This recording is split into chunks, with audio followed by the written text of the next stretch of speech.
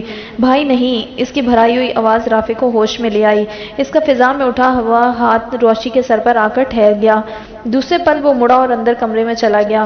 دیواروں میں سر دے کر رو گی سعدیہ بیگم، یاد رکھنا تم نے جس طرح اولاد کو میرے خلاف کیا ہے، میرا دل روتا ہے، اور ایک دن میں تمہیں رلاؤں گا، ساری عمر روتی رہو گی، اور آنسو تمام نہیں ہوں گے، یاد رکھنا۔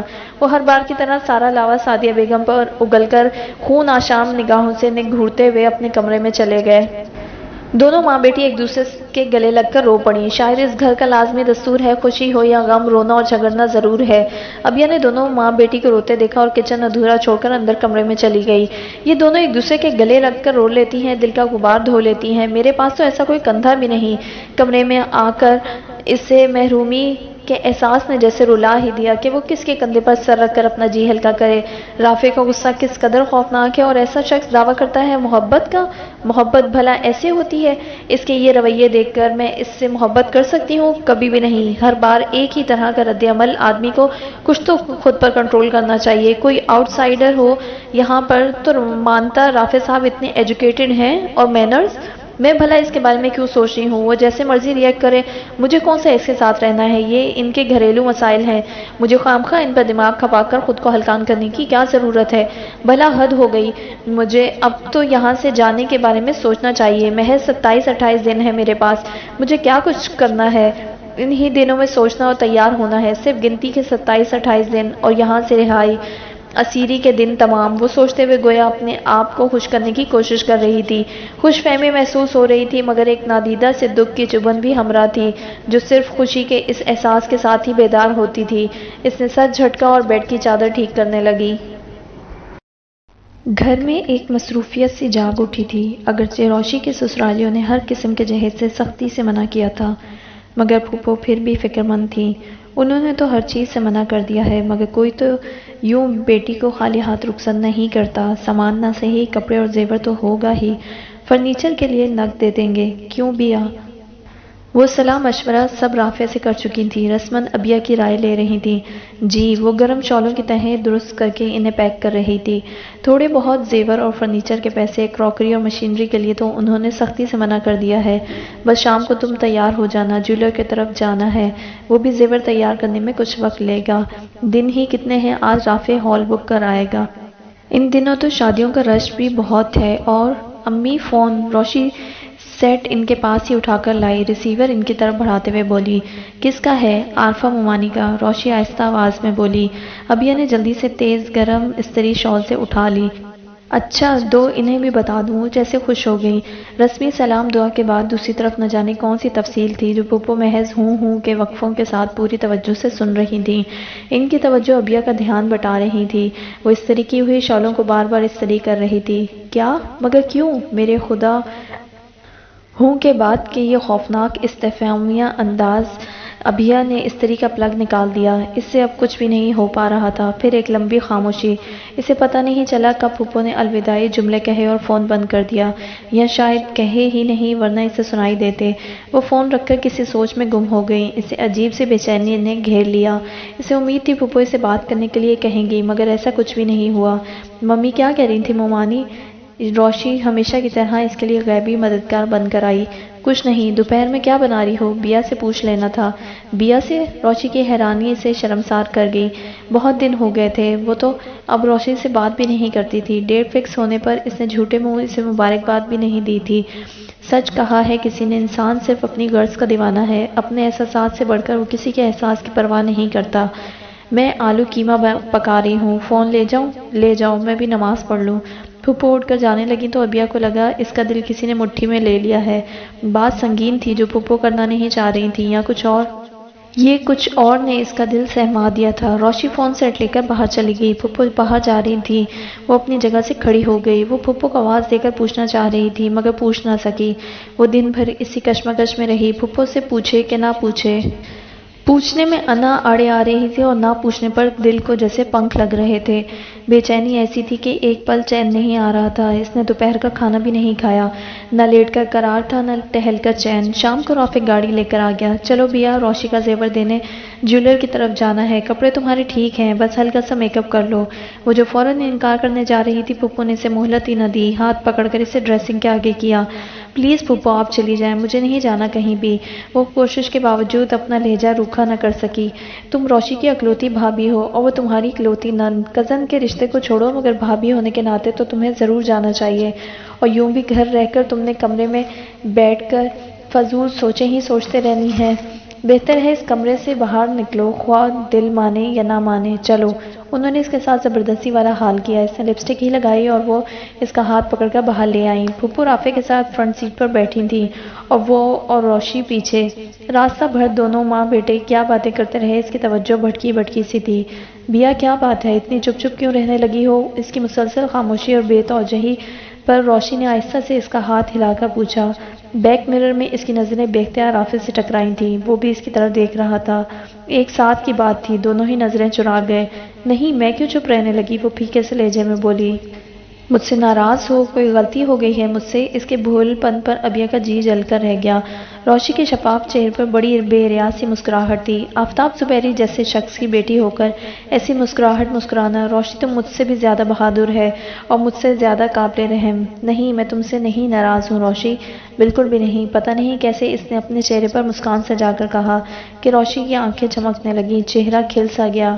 ناراض نہیں ہو تو مجھ سے بات کیوں نہیں کرتی پہلے کی طرح؟ ابیا کی مسکراہٹ نے اسے حوصلہ دیا تھا۔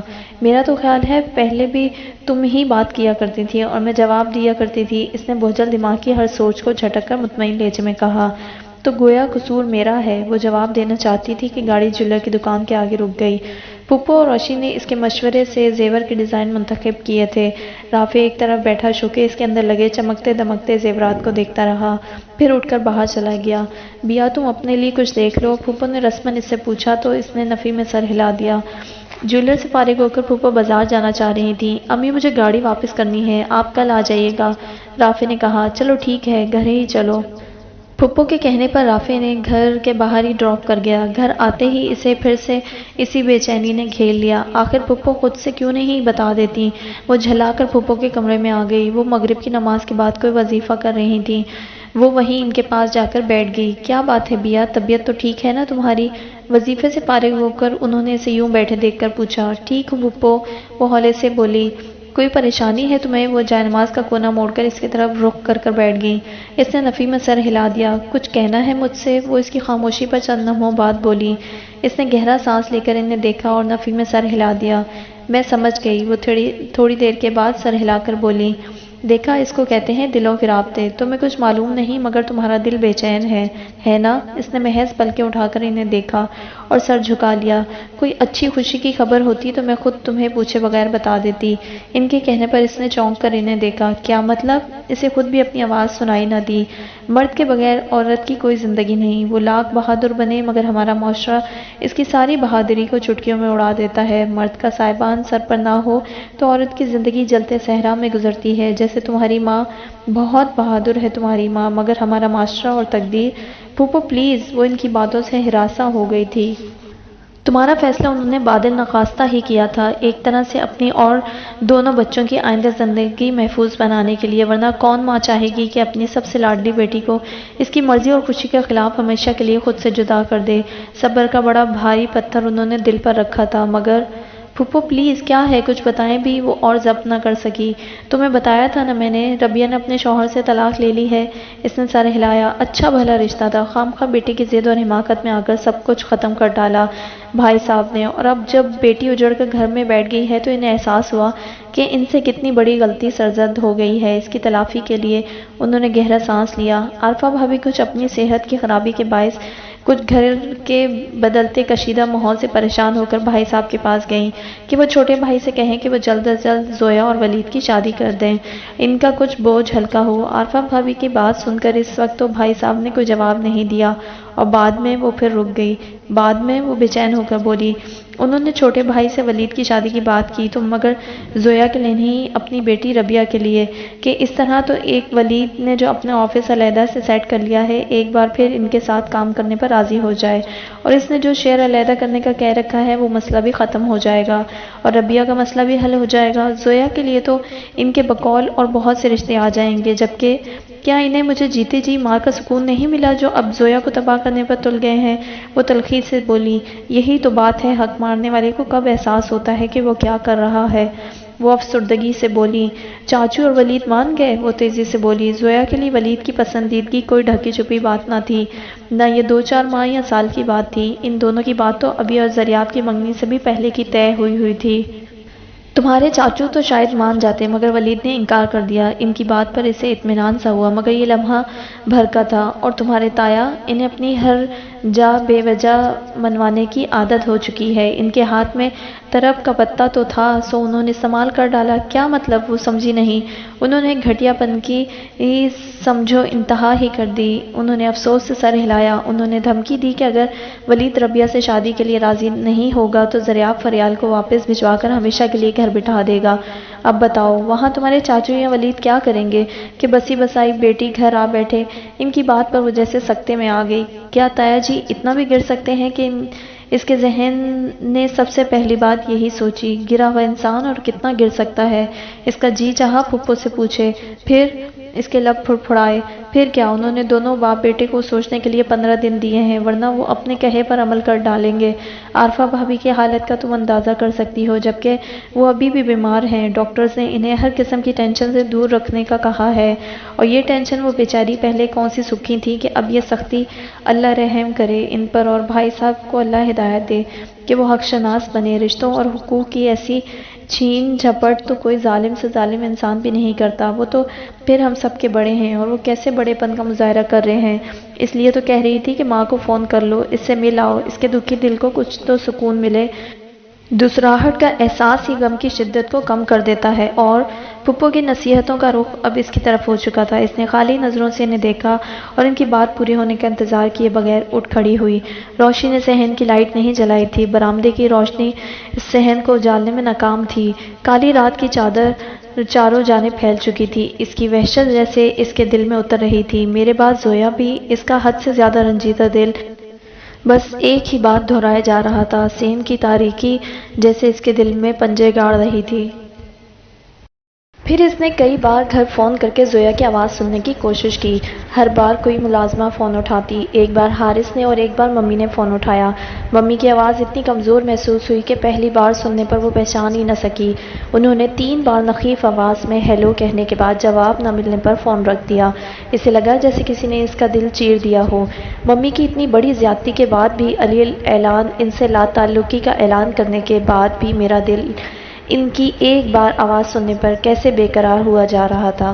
اسی کمزوری کی وجہ سے تو میں نے انصاری ہاؤس کے کسی فرد سے کوئی تعلق نہیں رکھا، ورنہ میں ادھر نہ رہ پاتی، اور ادھر ان سے لا تعلق کے باوجود میں کیسے رہ رہی ہوں، نہ سہاگن نہ بیراگن، نہ بسی ہوئی نہ اجڑی ہوئی۔ ایک بار پھر ان وحشت زدہ سوچوں نے سے گھیر لیا تھا، وہ دونوں ہاتھوں میں سر تھام کر بیٹھ گئی۔ وہ کیوں زویا سے بات کرنا چاہتی تھی یہ تو وہ خود بھی نہیں جانتی تھی، مگر وہ اس کی آواز سننا چاہ رہی تھی، جس میں وہ ایک بار بھی کامیاب نہ ہو سکی۔ تیسرے دن اس نے ولید کے فون پر فون کیا، ہیلو رافع، وہ فوراً بولا، وہ جواباً لب کاٹتی رہی۔ خاموشی پر وہ کچھ مشکوک ہوا۔ پھپھو آپ ہیں؟ وہ ذرا ٹھہر کر بولا، اس کی آنکھوں میں آنسو آ گئے۔ اس کی زندگی میں ایسا دن بھی آنا تھا جب وہ چاہتے ہوئے بھی ولید سے بات نہیں کر سکتی تھی، ولید جو سارے گھر میں اس کا بہترین دوست، غمگسار تھا، اور آج اس کے اور ولید کے بیچ صدیوں کا فاصلہ تھا۔ روشی، اس نے آخری اندازے کے طور پر کہا، اوہ تو تم ہو بیا، کیوں خود کو اور ہمیں اذیت دے رہی ہو؟ ایک بار بول کر چیخ چلا کر دل کی بھڑاس نکال کیوں نہیں لیتی؟ اس طرح کب تک خود پر بند باندھ کر ظلم کرتی رہو گی؟ پلیز بیا کچھ بولو، نفرت کا اظہار ہی کرو، مگر باخدا ہماری چاہتوں پر، ہماری محبتوں پر شک نہ کرو، کچھ کہہ ڈالو۔ تم کبھی اتنی کٹھور، اتنی ظالم نہیں رہی، یہ تمہاری فطرت نہیں، تم تو بہت نرم طبیعت کی ہو، کیوں اپنے پیارے سے چہرے پر یہ پتھریلا چہرہ سجا رکھا ہے؟ پھینک دو نوچ کر اس ماسک کو، جس نے ہماری اچھی بیا کو اجنبی بنا ڈالا ہے، پلیز بیا۔ میں ولید ہوں، تمہارا دوست غمخوار جس سے تم ہر بات ہر دکھ شیئر کر لیا کرتی تھی، پھر اب کیوں بے یقین ہو رہی ہو؟ میری محبت سے یقین اٹھ گیا ہے بیا؟ میں وہی ہوں، یقین کرو، ولید کہے جا رہا تھا اور اس کی آنکھوں سے آنسو کسی لاوے کی طرح ابل رہے تھے۔ مجھے اب کسی محبت کی یقین دہانی کی ضرورت نہیں، تم بس اس محبت کو با یقین رکھنا جس کا تم نے کبھی اظہار بھی یوں نہیں کیا مگر کسی کو پابند ضرور کر رکھا تھا، اگر تمہیں یاد ہے تو۔ وہ پھٹی پھٹی آواز میں اٹک اٹک کر بولی اور کریڈل پر ہاتھ رکھ دیا۔ ولید کا جواب سنے بغیر وہ دونوں ہاتھوں میں منہ چھپا کر روئے جا رہی تھی۔ بیا بیا پھپھو سے پکارتے ہوئے ادھر ہی آ رہی تھی۔ وہ تیزی سے اٹھ کر واش روم میں بند ہو گئی۔ اس وقت وہ کسی کا بھی سامنا نہیں کرنا چاہ رہی تھی۔ ولید کی آواز اور باتوں نے اس کے زخموں کے جیسے ٹانکے ادھیڑ ڈالے تھے۔ اسے بھولا بھی تو کچھ نہیں تھا مگر آج نئے سرے سے ولید نے اسے ایک بھولی ہوئی بات یاد کرائی تھی۔ ہماری اچھی بیا، نرم طبیعت کے مالک، اچھی بامروت بیا، وہ ایسی ہی تھی، پھر تقدیر نے اس کے ساتھ ایسی سختی کیوں برتی کہ اسے اپنے پیارے چہرے پر پتھریلا چہرہ سجانا پڑا؟ مجھے ولید کا جواب ضرور سننا چاہیے تھا، اور پتہ نہیں وہ میرا اشارہ سمجھا کہ نہیں۔ کیا پتہ اس کے پاس مجبوری کی کوئی کہانی ہو، آخر اپنی بہن کے بسے بسائے گھر کو وہ اپنی محبت کی خاطر تو نہیں اجاڑ سکتا۔ جب ذریعہ جیسے ویل سیٹلڈ شخص نے اس کی بہن کو محبت سے شریک سفر بنایا ہو، وہ محض زویا کی خاطر کبھی یہ قدم نہیں اٹھائے گا، بلکہ اٹھانا بھی نہیں چاہے گا، تو چاچو اور چاچی اسے ایسا نہیں کرنے دیں گے۔ ممی، آپ کی تو دونوں بیٹیاں ہی بد نصیب نکلیں، محبت کے معاملے میں بھی اور نصیب کے معاملے میں بھی۔ ممی، کاش آپ بھی پھپھو جیسی ماں ہوتی جو اس وقت تک اپنے رب کی چوکھٹ نہیں چھوڑتی جب تک اپنی بیٹیوں کے نصیب سنور جانے کی یقین دہانی نہ کروا لیتی۔ ممی، آپ نے تو زویا کے روشن اور خوبصورت مستقبل کی خاطر مجھے بھیڑ چڑھا دیا تھا، میری قربانی بھی کام نہ آئی تو میرا لہو بھی پانی نکلا، نہ یہ قربانی آپ کے کسی کام آئی نہ میرے۔ اس چوہوں جیسے بل میں نے یہ تقریباً سال گزار لیا، 25 دنوں میں بعد یہ بھی نہیں رہے گا، میں کہاں جاؤں گی؟ آپ کو تو زویا کے دکھ نے نچوڑ لیا ہوگا، میرے غموں کا تو آپ کو علم ہی نہیں۔ اچھا ہے ممی، آپ بے خبر ہی رہیں مجھ سے، میرے ہر غم سے۔ وہ زور زور سے پانی کے چھینٹے جلتے چہرے پر مار رہی تھی، باہر پھپھو اسے پکار رہی تھی۔ پھر باقی کے دنوں کا جیسے پتہ ہی نہیں چلا۔ روشی تو زیادہ تر گھر کے کاموں میں لگی رہتی، بازار آنے جانے کے لیے پھپھو اسے اپنے ساتھ لے کر جاتی رہیں۔ اس مصروفیت میں سے اپنا زویا کا خیال بھولے بھٹکے سے ہی آتا تھا، جیسے وہ سر جھٹک کر الگ کر دیتی۔ امی، دیکھا، جب اللہ سننے پر آتا ہے تو یوں چھپر پھاڑ کر دیتا ہے۔ بالآخر آپ کے دل سے نکلی ساری دعائیں رنگ لے آئیں۔ 2 دن بعد روشی کو مایوں بیٹھنا تھا، جب شام کو رافع مٹھائی کے ڈبے کے ساتھ ہنستا بولتا آ کر سعدیہ بیگم کو باہوں میں لیتے ہوئے بولا، وہ بڑا بے نیاز ہے اور ہر چیز کا، خوشی کا، غم کا اس نے وقت مقرر کر رکھا ہے۔ ہماری عمروں کی طرح ہر خوشی ہر دکھ کی بھی ایک عمر ہوتی ہے، آنے کی بھی اور جانے کی بھی۔ یہ تو ہم بندے ہیں جو بے صبرے پن سے واویلا کرنے لگتے ہیں، ورنہ تو اس نے سب کی زندگی میں سب رنگ لکھ رکھے ہیں۔ پھپھو اپنے مخصوص متانت بھرے لہجے میں بولی، امی، مجھے کمپنی کی طرف سے گھر بھی مل رہا ہے، فرنش بنگلہ، اور گاڑی بھی اگلے مہینے تک۔ دیا نا اللہ نے چھپر پھاڑ کر؟ وہ ایک بار پھر ماں سے لپٹ کر بولا، اس کا شکر، سچ شکر، اس نے اب تک بھی بہت سو سے اچھے حال میں رکھا تھا، اور اس کا کرم کہ ہمارے گناہوں اور کوتاہیوں کے باوجود اس نے اپنی نظر کرم ہم پر رکھی۔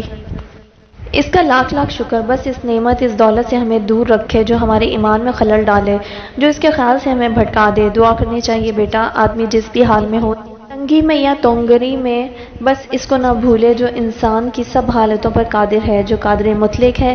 میں شکرانے کے نفل پڑھ لوں۔ پھپھو ایک بار پھر بے خود سی کیفیت میں نظر آنے لگی تھی۔ ابیا کو ایسے لگتا جیسے ان کے وجود کا ایک ایک عضو ورد کر رہا ہے، سر ہلاتے، آنکھیں موندے تسبیح کر رہا ہے۔ عجب مراقبے کی سی کیفیت ان پر طاری ہوتی نظر آتی۔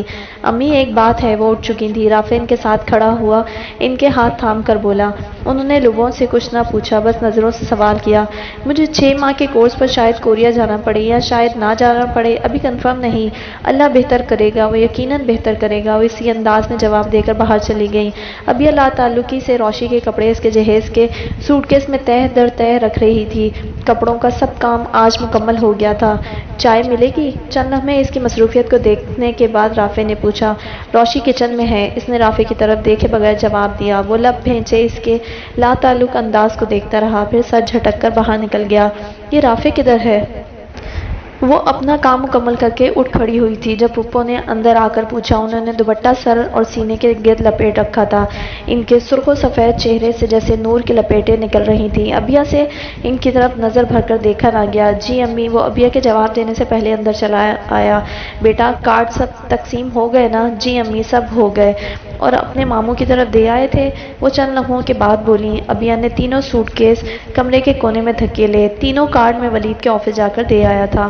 وہ ماں کے پاس بیٹھتے ہوئے بولا، گھر چلے جاتے؟ وہ آہستگی سے بولی، نہیں امی، ویسے میں نے ولید کو تاکید کر دی تھی کہ وہ آئے گا، اور باقی ان کے پوچھنے پر اس نے لا علمی کیسے انداز میں کندھے اچکا دیے۔ ولید سے پوچھا تم نے اس معاملے کے بارے میں؟ ابیا روشی کے جوتوں کے ڈبے الماری سے نکال کر سوٹ کیس کے پاس اوپر تلے رکھنے لگی۔ کس بارے میں؟ اس کی نظریں ابیا کی مصروفیت کو فوکس کیے ہوئے تھیں۔ ربیہ اور ولید والا معاملہ جو تمہارے بڑے ماموں مصر تھے، ابھی کچھ فائنل نہیں ہوا۔ اصل میں ولید بالکل بھی ایسا نہیں چاہتا، مگر امی اس پر بہت پریشر ہے، اس کے والدین کی طرف سے اور بہن بہنوئی کی طرف سے بھی۔ منجلے ماموں نے تو اسے آگ کرنے کی دھمکی دے دی ہے۔ وہ کہہ رہا تھا اسے اس دھمکی کا کوئی خوف نہیں، مگر ماں کی ناراضگی سے پریشان تھا۔ منجلے مومانی نے ہفتہ بھر سے اس سے بول چال بند کر رکھی ہے۔ اس کے پاس سوچنے کے لیے صرف 2 دن ہے۔ وہ بہت پریشان تھا، بہت زیادہ۔ میرا خیال میں اس کے پاس اپنے پیرنٹس کی بات مان لینے کے سوا اور کوئی آپشن نہیں۔ فریال کی وجہ سے وہ بہت مجبور ہوا ہے۔ ابیا نے ہاتھ میں پکڑا ڈبہ زمین پر پھینکا اور تیزی سے باہر نکل گئی۔ دونوں نے اسے جاتے دیکھا مگر کہا کچھ نہیں۔ بیا آجو، چائے بن گئی ہے۔ وہ کمرے کی طرف جا رہی تھی جب روشی نے اسے پکارا۔ وہ انسنی کر کے اندر چلی گئی، دل غم کے احساس سے جیسے پھٹا جا رہا تھا۔ کیا ہماری زندگی کھیل ہے جن سے یہ کھیل رہے ہیں؟ سب کی اپنی اپنی مجبوریاں ہیں، اپنی اپنی بیڑیاں، اور ہم کھلونے۔ جب تک دل چاہے کھیلا، دل بھر گیا تو توڑ دیا، اور کسی کو ملال تک نہیں۔ وہ رو رہی تھی۔ بہت دنوں کے بعد وہ اپنے آنسو نہیں، ممی اور زویا کے آنسو رو رہی تھی۔ ان کے دکھ پر اداس تھی۔ ڈیڈی کو یاد کر کے اپنی یتیمی اور بے بسی کو رو رہی تھی۔ روشی چائے لے کر کمرے میں آئی تو وہ اسی طرح روتی رہی، اور ایسا پہلی بار ہوا تھا۔ اس نے اپنے آنسو چھپانے کی کوشش نہیں کی۔ آج روشی کی بارات تھی۔ رات کو مہندی کا فنکشن گھر میں ہی تھا، اور خاصی سادگی سے روشی کے سسرال والے مہندی تو لے کر آئے تھے، مگر گنتی کے لوگ تھے۔ زیادہ ہلا گلا انہیں بھی ناپسند تھا۔ روشی کو مہندی لگائی تھی، کولڈ ڈرنکس اور مٹھائی سے ان کی تواضع کی گئی تھی۔ ان کے جانے کے بعد محلے سے آئے لوگ بھی آہستہ آہستہ جانے لگے۔ تقریباً سب ہی جا چکے تھے جب پھپھو اور آفتاب زبیری کا اندر کمرے میں جھگڑا ہو گیا۔ تم لوگوں نے مجھ سے ساری زندگی چھپایا، فاقوں کے رونے روئے اور اندرون خانہ مال بناتے رہے۔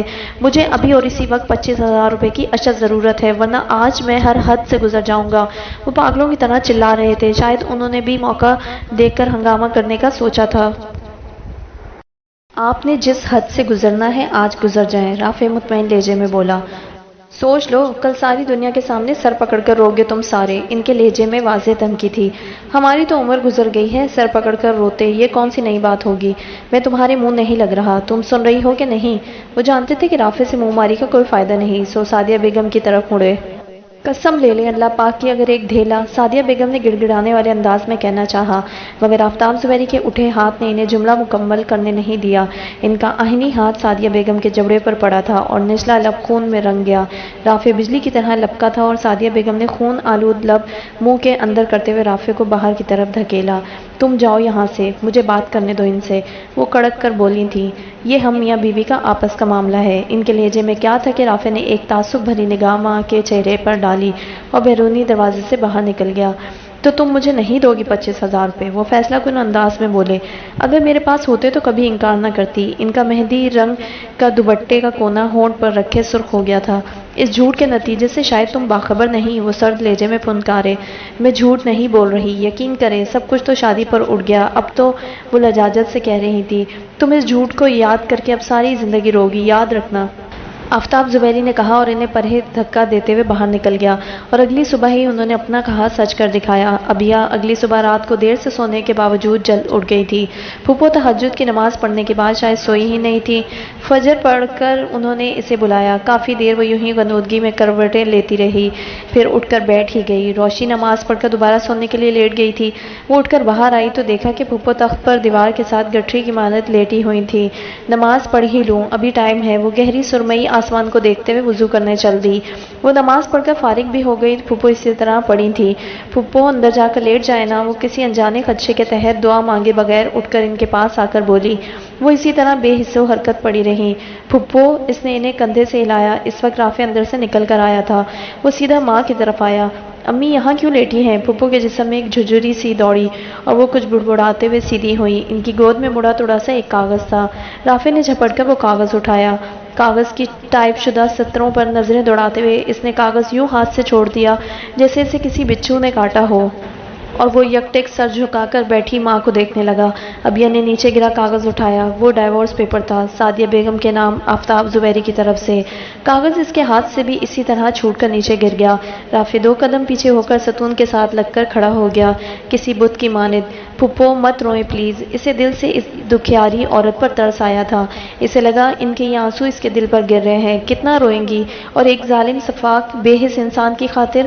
آپ کو تو خوش ہونا چاہیے، اس کے ظلم و ستم نے آپ کو اپنے اللہ سے قریب کر دیا، اور آپ کو تو اس لیے بھی خوش ہونا چاہیے کہ اس جیسے شقی القلب انسان کی رفاقت سے پاک ہو گئی ہیں۔ آپ مت روئیں پلیز۔ ابیہ کو پتہ نہیں چلا وہ ان کے گلے لگ کر روتے ہوئے کیا کچھ کہے جا رہی تھی۔ امی، ابیہ ٹھیک کہہ رہی ہے، آپ ایک پتھر سے کب تک سر پھوڑتی رہیں گی؟ مت اپنے قیمتی آنسو ضائع کریں۔ وہ ان کا کندھا تھپکتے ہوئے ان کے پاس بیٹھ گیا۔ رافع، آج کے دن ہے اس نے یہ آخری ستم مجھ پر ڈھانا تھا۔ آج جب میری بیٹی کا شگنوں بھرا دن ہے، اس نے مجھے منحوس کی نحوست اس کے نصیبوں۔ رافع نے بے اختیار ان کے لبوں پر ہاتھ رکھ دیا۔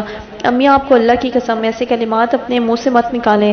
آپ خود ہمیں بچپن سے بتاتی آئی ہیں کہ شگن بدشگونی کچھ نہیں ہوتا، یہ کفر کی نشانیاں ہیں۔ ہر ہونے والی بات اللہ کی طرف سے وقوع پذیر ہوتی ہے۔ اسے منحوس یا خوش بخت جاننا بھی اللہ کا شریک بننے کے مترادف ہے۔ آپ ہماری ماں اور اپنے اللہ کی فرما بردار بندی اور بس۔ امی، آپ اور میں ابیہ کو اتنا عقل مند تو نہیں سمجھتے تھے۔ اس نے کیسی اچھی بات کی ہے کہ اس ظالم شخص کے ظلم آپ کو اللہ کے نزدیک لے گئے۔ آپ کو تو خوش ہونا چاہیے، جسے اللہ کی پہچان، اس کا رستہ مل گیا۔ اس کے لیے تو اس دنیا کی ہر نعمت، ہر شے ہیچ ہے۔ آپ تو خوش قسمت ہیں، اور میں آپ سے بڑا خوش نصیب جسے آپ جیسی ماں ملی۔ امی مت روئیں، مجھے آپ کے آنسو بہت تکلیف دے رہے ہیں۔ ساری عمر ان آنسوؤں نے مجھے بہت اذیت دی ہے امی، اب اور نہیں پلیز۔ ابیہ پیچھے ہٹ چکی تھی، وہ ماں کو اپنے بازو میں لے کر التجا کر رہا تھا۔ رافع، بات سنو، سیدھے ہو۔ انہیں ایک دم سے خیال آیا تھا کہ آنسو پہنچ کر بے قراری سے بولی، جی امی حکم کریں۔ بیا، رافع مجھ سے وعدہ کرو، روشی کو اس کے بارے میں نہیں بتاؤ گے۔ وعدہ کرو، کم از کم آج کا دن تو میری بیٹی سچی خوشی کے ساتھ گزارے۔ وعدہ کرو میرے بچوں۔ وہ ایک بار پھر روتے ہوئے دونوں کو اپنے دائیں بائیں ساتھ لگا کر بولی، تو دونوں نے اقرار میں سر ہلا دیا۔ کچھ لوگ کتنے خرمہ نصیب ہوتے ہیں، زندگی بھر بوند بوند خوشی کو ترستے رہتے ہیں۔ ایک عمر کی محرومی کے بعد خوشی ملتی بھی تو ہے غم کے لفافے میں پیک شدہ۔ وہ تو سمجھ رہی تھی اس سے بڑھ کر کوئی دکھی، کوئی مظلوم ہے ہی نہیں۔ اسے تو اپنا دکھ ہی سب سے بڑا، سب سے گہرا نظر آ رہا تھا۔ پھپھو کی زندگی اور اس آخری ستم کو دیکھ کر تو اس کی روح تک لرز اٹھی تھی۔ اس کے دل نے بے اختیار اس کم نصیب عورت کے لیے خوشی نہ سہی، سکون بھری زندگی کی دعا مانگی تھی۔ وہ دن بھر شادی والے گھر کے چھوٹے چھوٹے بے شمار کاموں میں الجھی رہی، اور اس کا ذہن ایک پل کو بھی پھپھو کے دکھ سے نہیں ہٹا۔ اور انہوں نے دونوں سے تو وعدہ لے لیا تھا کہ روشی کو پتہ نہ چلے، اور اب جیسے خود پر کنٹرول کرنا مشکل ہو رہا تھا۔ ان کا اترا ہوا چہرہ، روئی روئی آنکھیں، سوجے ہوئے پپوٹے، روشی کے علاوہ گھر میں موجود ہر مہمان ان کی طبیعت کے بارے میں پوچھ چکا تھا۔ امی ابو کہاں ہیں؟ مجھے صبح سے نظر نہیں آئے۔ ابھی روشی کا پارلر لے کر جانے والا سامان ایک بیگ میں رکھ رہی تھی، جب پیلے جوڑے میں اور ہری کھنکھناتی چوڑیوں کے ساتھ غضب کا روپ ڈھاتی روشی نے معصومیت سے پوچھا، تو پھپھو چھلکتی آنکھیں چپکاتی ہوئی رخ پھیر گئیں۔ خود ابیہ کی آنکھیں نم ہو گئیں۔ کم از کم آج کے دن تو ابو کو گھر ہونا چاہیے تھا۔ امی آپ نے انہیں صبح جانے ہی کیوں دیا؟ مجھ سے مل کر بھی نہیں گئے۔ اب میں پارلر چلی جاؤں گی تو پھر سب کے بیچ کیسے ملوں گی؟ وہ کیسے بے قرار لہجے میں ماں سے پوچھ رہی تھی، جسے باپ بیٹی کے بیچ بڑا گہرا لاڈ کا رشتہ رہ چکا ہو۔ میں تمہارے باپ کو روکے رکھنے کے سب اختیار کھو چکی ہوں۔ وہ آنسو پہنچ کر لبوں میں بڑبڑائیں۔ امی پتہ کروائیں، شاید ابو باہر آ گئے ہوں۔ وہ جاتے جاتے آنچل سر پر جماتے ہوئے رک کر بولی، نہیں آئے روشی، میں ابھی باہر سے ہو کر آ رہی ہوں۔ چلو تم، دیر ہو رہی ہے۔ پھپھو میں لے جاؤں روشی کو؟ الماری میں کچھ ڈھونڈتی پھپھو سے بولی تو انہوں نے سر ہلا کر جانے کی اجازت دی۔ پھر کچھ سوچ کر پلٹی اور چند قدم پر کھڑی روشی کو اپنے ساتھ لگا کر پیار کرنے لگی۔ روشی اب تم نئی زندگی شروع کرنے جا رہی ہو، ایک اچھی بہترین زندگی، میری سب دعائیں تمہارے ساتھ ہیں۔ بہتر ہے اب تم آگے کی طرف دیکھو، پیچھے کو بھول جاؤ۔ وہ اسے خود سے الگ کرتے ہوئے بولی، امی کوئی اپنے ماں باپ کو تو نہیں بھول سکتا نا؟ وہ دھیرے سے ان کے چہرے پر ہاتھ پھیر کر بولی، تمہارے ماں باپ اتنے اچھے نہیں تھے کہ تم اپنی نئی زندگی میں ہر گھڑی انہیں یاد رکھو۔ اب جاؤ، تمہیں اللہ کی امان میں دیا۔ وہ کہہ کر مڑی اور اس سے پہلے کمرے سے باہر نکل گئی۔ امی ماں باپ اچھے ہوں یا برے، ماں باپ ہی ہوتے ہیں اور انہیں یاد رکھنا یا بھول جانا ہمارے اختیار میں نہیں۔ آگے زندگی نئی ہو یا پرانی، میں آپ کو نہیں بھول سکوں گی۔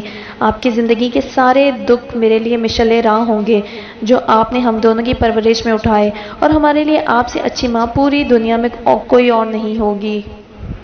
روشی بہتے آنسوؤں کے ساتھ خود سے کہہ رہی تھی جب ابیہ نے آہستہ سے اس کا بازو پکڑ کر آگے کیا۔ باہر گاڑی میں رافع ان دونوں کا منتظر بیٹھا تھا۔ گاڑی میں بیٹھنے تک روشی متلاشی نظروں سے باپ کو ادھر ادھر ڈھونڈتی رہی۔ ابیہ کو اس کا دکھ اپنے دل کے بہت قریب لگا تھا۔ گاڑی آہستگی سے چل پڑی تو روشی کی نگاہوں کو بھی جیسے قرار آ گیا۔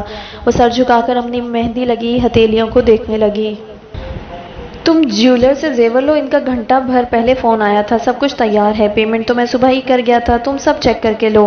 میں ذرا پارلر روشی کا پتہ کر رہا ہوں، اگر وہ تیار ہو چکی ہے تو اسے ساتھ ہی لے چلتے ہیں۔ رافع سے جیولر کی شاپ کے آگے ہی اتار گیا۔ وہ گلاس ڈور دھکیل کر اندر داخل ہوئی۔ خنک ہوا کی خوشگوار جھونکے نے اس کا استقبال کیا۔ جی آپ کا زیور تو جا چکا ہے ابھی تھوڑی دیر پہلے، جیولر نے مسکراتے ہوئے اسے بتایا تو اسے لگا اس کے پیروں کے نیچے سے زمین سرک گئی ہے۔ یہ تمہارے لیے، لش پش کرتے بے حد خوبصورت جڑاؤ کنگن کی جوڑی اور دوسرے مخملی کیس میں بہت خوبصورت مینے کے کام والا گلو بند سیٹ تھا۔ اس کا ڈیزائن اتنا خوبصورت اور منفرد سا تھا کہ شائستہ، جس نے ہمیشہ ڈائمنڈ جویلری پر جان دی تھی، وہ بے اختیار اس سیٹ کی نزاکت کو اپنی انگلیوں کی پوروں سے چھوئے بغیر نہ رہ سکی۔ خوبصورت ہے نا؟ آفتاب زبیری نے سیٹ کے لیے پسندیدگی شائستہ کی پرشوق نظروں میں پڑھی تھی۔ بہت خوبصورت اور یونیک۔ اس نے اب کے سیٹ کا وزن جانچنے کے لیے اسے ہاتھ میں لیا۔ تم سے زیادہ خوبصورت اور یونیک نہیں، جتنی قیامت تم اس وقت ڈھاری ہو میرے دل ناتواں سے پوچھو، جس کے عالم وحشت میں یہ قیامت جھیل رہا ہے۔ آفتاب زبیری نے بے خود سے انداز میں اس کے زانوں کے پاس نیم دراز ہوتے ہوئے دوسرے ہاتھ میں اس کے آتشی آنچل چہرے سے ذرا سرکاتے ہوئے عاشقانہ انداز میں کہا تو شائستہ کھلکھلا کر ہنس پڑی۔ پکے عاشق لگ رہے ہو اس وقت۔ وہ اب دونوں کنگن دیکھ رہی تھی۔ مگر عاشق بامراد میری جان، وصل کی شب ہے، اب یہ دوریاں کیسی؟ انہوں نے بے قابو سا ہوتے ہوئے اسے اپنی طرف کھینچنا چاہا۔ شائستہ نے کسمسا کر مزاحمت کی، ویسے ڈیر کچھ زیادہ نہیں ہو گیا؟ اب میری جان کم زیادہ کا سوال نہ کرو، ہمارے اس ملن کے انتظار میں ماہوں سال کو وقت کے کتنے گوشوارے پر کرنے پڑے ہیں، حسرتوں کے مارے اس دل سے پوچھو۔ بے صبرا پن آفتاب زبیری کے انداز ہی نہیں نگاہوں سے بھی چھلکا جا رہا تھا۔ میرا اشارہ اس تحفہ رونمائی کی طرف ہے، تم نے جیسا نقشہ اپنی قسم پرسی اور بدحالی کا کھینچ رکھا تھا، میں تو اس یادگار موقع کے لیے تمہاری طرف سے ایک انگوٹھی کی توقع بھی نہیں کر رہی تھی۔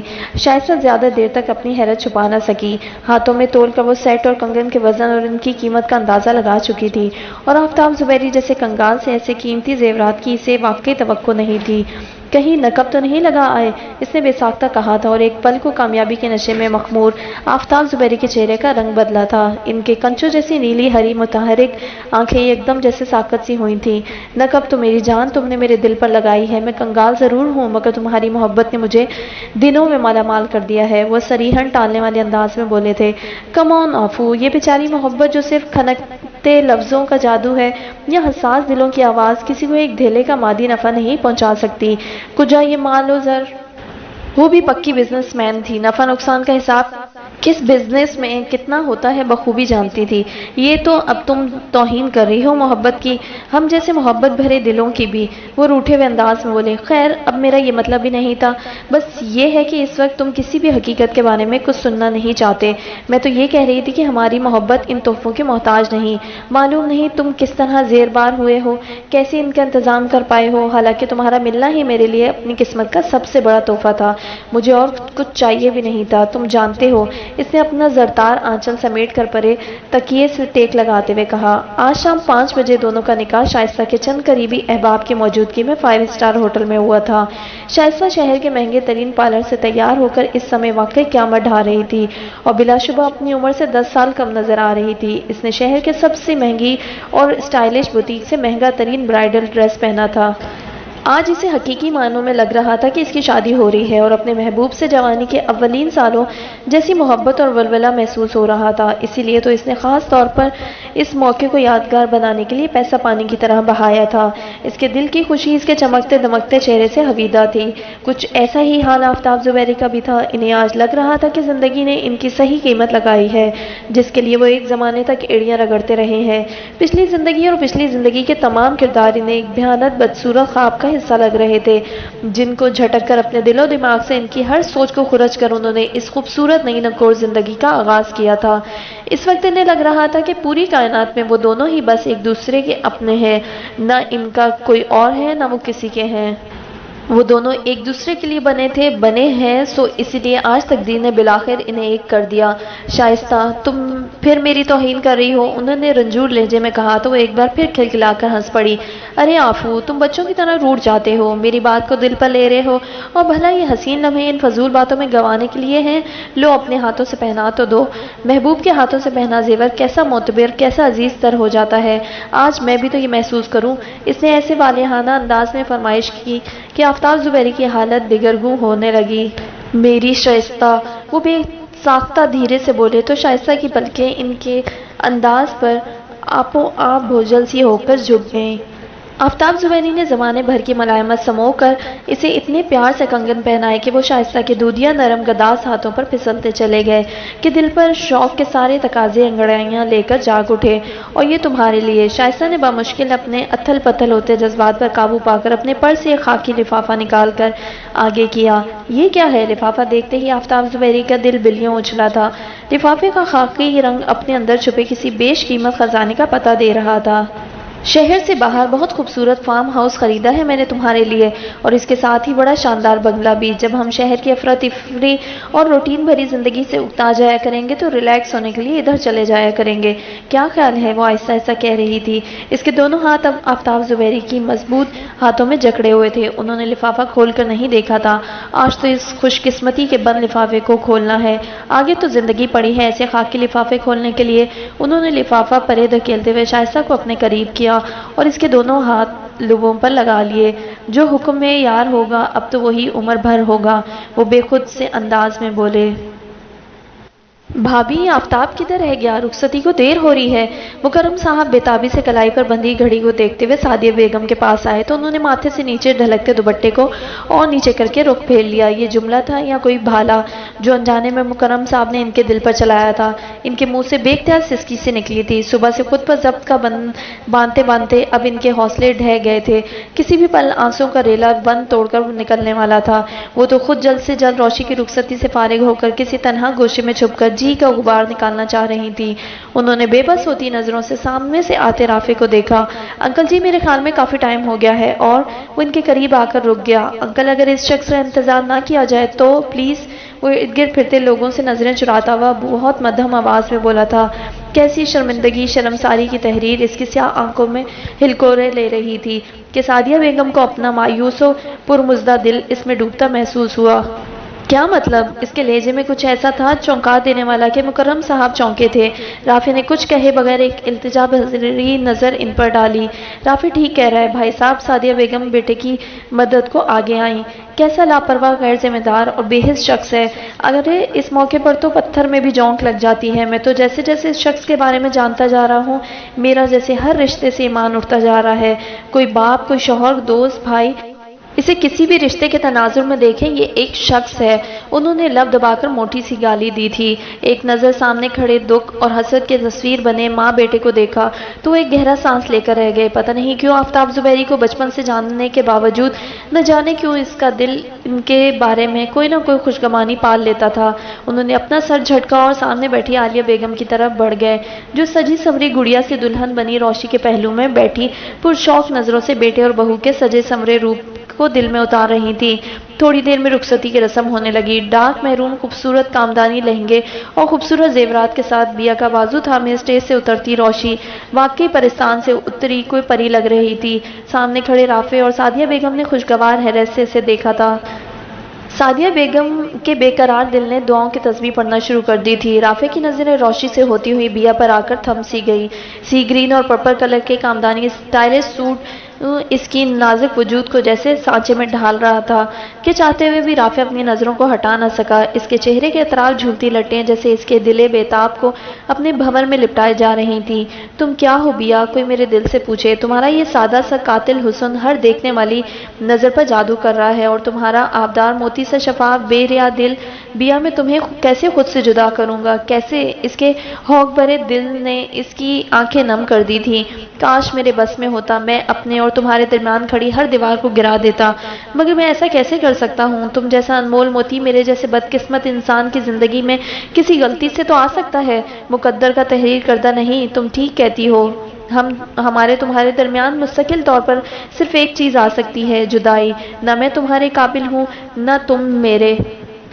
تم کسی معجزے کی طرح میری زندگی میں آئی ہو اور اچھے پل کی طرح جلد ہی مجھے چھوڑ جانے والی ہو، اور اس جدائی میں اب دیر ہی کتنی ہے۔ اس نے ایک سرد آہ بھری۔ رافع آگے آؤ نا، باپ کی جگہ تم ہو، سعدیہ بیگم نے کہتے ہوئے بے اختیار اپنی کراہ دبائی تھی۔ اسی پل بیا نے رافع کی نظروں کی حدت کو محسوس کرتے ہوئے روشی کا بازو چھوڑ دیا تھا اور منہ پھیر کر کھڑی ہو گئی۔ رافع روشی کو ساتھ لگائے ہوئے گاڑی تک لے آیا۔ بھائی، ابو نہیں آئے؟ ابو کہاں ہیں؟ وہ سسکیاں لیتے ہوئے اس کے سینے پر سر رکھ کر بکھر سی گئی۔ رافع اس کا سر تھپکنے لگا۔ اس کا دل روشی کی محرومی کو محسوس کر کے پھٹا جا رہا تھا، مگر اسے خود پر قابو رکھنا تھا۔ پیچھے کھڑی سعدیہ بیگم کی حالت اس سے بھی بری تھی۔ ان کے ضبط کا بندھن ٹوٹ سا گیا تھا۔ وہ منہ کے آگے دوپٹے کا گولا رکھے اپنی ہچکیاں دبا رہی تھی۔ بابل دے ویڑے وچ رہ گئی میری گڈیاں پٹولے، اسا مڑ نہیں آنا۔ پیچھے ڈیک پر کسی نے رخصتی کے گیت لگا دیے تھے۔ روشی کے منہ سے چیخ سی نکل گئی۔ مکرم صاحب نے آگے بڑھ کر اسے اپنے ساتھ لگا لیا۔ روشی، میرا بیٹا، میں بھی تو تمہارا ابو ہوں، کیوں دل چھوٹا کرتی ہو؟ تم اپنے گھر ہی جا رہی ہو، کسی غیر کے گھر نہیں۔ مت رو میری بیٹی، ایسا کرو گی تو تمہاری دکھی ماں کے دکھ بڑھ جائیں گے۔ خوشی خوشی ماں اور بھائی سے ملو۔ شاباش، بڑی اچھی بیٹی ہو۔ وہ سر تھپکتے ہوئے اسے پیار کرنے لگے۔ سعدیہ بیگم نے آگے بڑھ کر اسے گلے لگا لیا۔ امی ابو کو اس وقت تو امی امی اتنی بری بیٹی تو نہیں تھی۔ ماں کی گرم آغوش میں وہ پھر سے بکھر گئی۔ بس بھابی، آج سے یہ ہماری بیٹی ہے، آپ نے تو ہماری بیٹی کو اور بھی رلا دیا۔ شوہر کے اشارہ کرنے پر عالیہ بیگم آگے بڑھی اور روشی کو ساتھ لگاتے ہوئے گاڑی میں بٹھانے لگی۔ کتنے بھاری اور بھوجل دلوں کے ساتھ وہ روشی کو رخصت کر کے گھر لوٹے تھے۔ گھر کی دہلیز پر قدم رکھتے ہی بیا کو ایک عجیب سا احساس ہوا۔ وہ اس گھر کی چوکھٹ سے داخل ہوتے ہی روشی کا ہنستا مسکراتا سا چہرہ دیکھنے کی عادی تھی، اور آج دہلیز پر پہلا قدم رکھتے ہی اسے لگا یہ گھر بالکل خالی ہو گیا ہے، اسے اب جلد سے جلد یہاں سے چلے جانا چاہیے۔ اور یہ رافع کا وعدہ بھی تو تھا کہ روشی کی رخصتی کے فوراً بعد اگلے قدم پر اسے رافع کا پیمان یاد آیا تو جیسے دوسرا قدم زمین میں گڑ سا گیا۔ چلے امی، رافع سعدیہ بیگم کو اپنے ساتھ سہارا دیتے ہوئے اندر لا رہا تھا۔ اس کی آواز پر وہ چونک کر مڑی تو سعدیہ بیگم نے بے اختیار بازو پھیلا کر اسے اپنے ساتھ لگا لیا۔ اس گھر کی اصل بیٹی تو یہ ہے میری بیا، میرے گھر کی رونق۔ اللہ تیرا لاکھ لاکھ شکر ہے، آج بخیر و خوبی اس اہم ترین فرض سے سبکدوش ہوئے، جسے ادا کرنے کے قابل میں شاید کسی طرح بھی نہ ہوتی اگر میرے رب کی رحمت میرے شامل حال نہ ہوتی۔ اللہ تیرا شکر ہے۔ وہ اس کا سر چومتے ہوئے تشکر بھرے انداز میں کہتے ہوئے پھر سے رونے لگی۔ پلیز امی، آپ نہ روئیں، آپ کی طبیعت خراب ہو جائے گی، پلیز۔ رافع نے آگے بڑھ کر ان کے کندھے پر ہاتھ رکھا۔ کب رو رہی ہوں؟ یہ تو روشی کی رخصتی کے خیال سے کیسے بے قرار ہو کر رو رہی تھی باپ کو یاد کر کے، اور باپ ان کا ضبط تنکا بکھرنے لگا۔ امی پلیز، آئندہ اس گھر میں کوئی شخص کا نام نہ لے۔ ساری زندگی آپ اسی ایک خوف سے لرزتی رہیں کہ کہیں وہ آپ کو چھوڑ نہ دے، ایسا شخص جس نے آپ کی 25 سال کی ریاضت کو ایک سطر لکھ کر پامال کر دیا، وہ ایک آنسو ایک آہ کا بھی حقدار نہیں۔ آئندہ میں اس کے لیے آپ کی آنکھ میں آنسو نہ دیکھوں، نہ چہرے پر ملال۔